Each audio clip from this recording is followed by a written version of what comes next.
The White House issued a memo on how to fight back on the debt limit. They want to fight those Republicans because you just saw the facts from Edward Lawrence. They're pretty bad.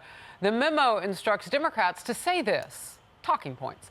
The House GOP economic moves make inflation worse, protects rich tax cheats, increases the deficit, raises taxes on middle-class families, and cuts Social Security and Medicare.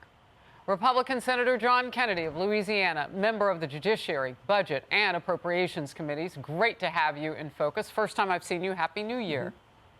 All right, let's get started with what is myth and what is factual in what we're seeing coming out of the White House on this.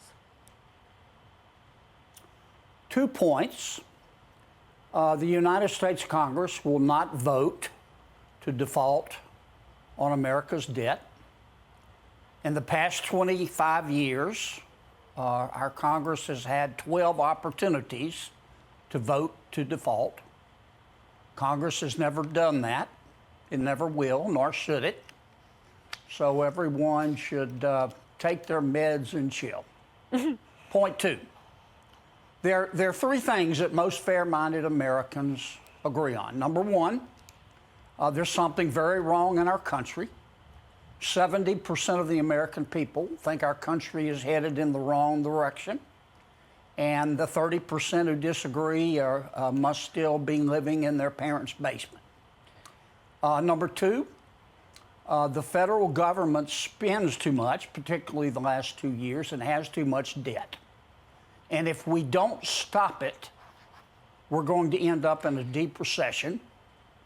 And Google may have to lay off up to 25 members of Congress. That's how bad it'll be. Number 3, the American people do not believe that the federal government should default on its debt. Now, the 3 things I just described are the things that House Republicans agree with. Some people, including the White House, are trying to demonize the House Republicans. But they're not saying to the president, Mr. President, we can't wait to default. They're saying to the president, Mr. President, we don't want to default. We're not going to default on America's debt. But we want you to work with us to control spending and debt so we don't find ourselves in this position again. Senator, now, just real quickly, because I want to move on to the next thing, but I want to ask you this real quickly. What about this group of Republican leadership has us to the point where they just might bring the swamp to a halt and get this done? I mean, is this a special group? Because this has been an ongoing conversation, and Democrats always vilify the right on this issue. Sure, that's not going to happen. And if you don't want it to happen, if you're President Biden and you don't want that to happen, you're going to negotiate.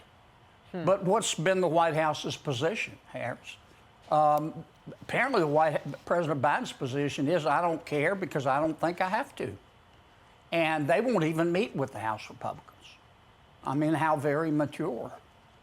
Apparently, the people at the White House are not like most teenagers. They're all over 40. Now, we have time. Very little. I know Secretary Yellen is saying it's immediate, but we won't have a drop-dead date until August, maybe September. That is news. The White House has time. Because we're being told June. That's more. No, that's a lot more That's time. not true. No, it's not true. We've got at least until August and maybe September, which is enough time for the White House to grow out of puberty and sit down and talk with the House Republicans. Wow. That is really useful information. I mean, June is obviously a lot more imminent. This conversation needs no manipulation, Senator. So we appreciate you telling us when it's really going to happen. Outrage after the U.S. Supreme Court investigation could not identify the culprit who leaked Justice Alito's draft decision overturning Roe v. Wade. The leak and the decision have sparked months of massive protests. And it didn't stop there. Conservative justices, their families under assault. Angry mobs targeting their homes, issuing threats, vandals trashing pro-life centers and churches around America. The FBI making exactly 0 arrests in all those cases I just mentioned. Police did, however, arrest Nicholas Roski. who traveled to Washington, D.C. to Justice Kavanaugh's home. Prosecutors say he plotted to shoot Kavanaugh and other justices. Orosky is charged with attempted murder. No leaker named, but the High Court's investigation found dozens of people who had access to the Alito draft. 82 people knew about it. Senator, what is the American public supposed to believe when stuff can leak out of the U.S. Supreme Court? Well, here's my message to the leaker. Congratulations, butthead. You almost got a member of the United States Supreme Court killed and his family. What a narcissist. You obviously think your personal politics are more important than the sanctity of the United States Supreme Court. I don't mean any disrespect to the Chief Justice. I was disappointed in his report. I think this is the Chief Justice's way of saying we're not going to find out who the leaker is, and if we do know, we're not going to tell you. We want to move on. I think that's a mistake. You think it'll happen again? Well, I believe that what you allow is what will continue, and I think we can find the leaker.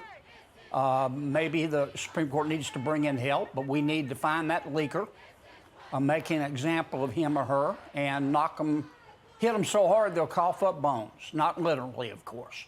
But I don't think the Chief Justice is going to do that, and I think he's missing an opportunity here. Wow. Senator, thank you always for being in focus. You put a lot on our minds today. Appreciate it. Thank you. Hey everyone, I'm Emily Campagno. Catch me and my co-hosts Harris Faulkner and Kaylee McEnany on Outnumbered every weekday at 12 p.m. Eastern, or set your DVR. Also, don't forget to subscribe to the Fox News YouTube page for daily highlights.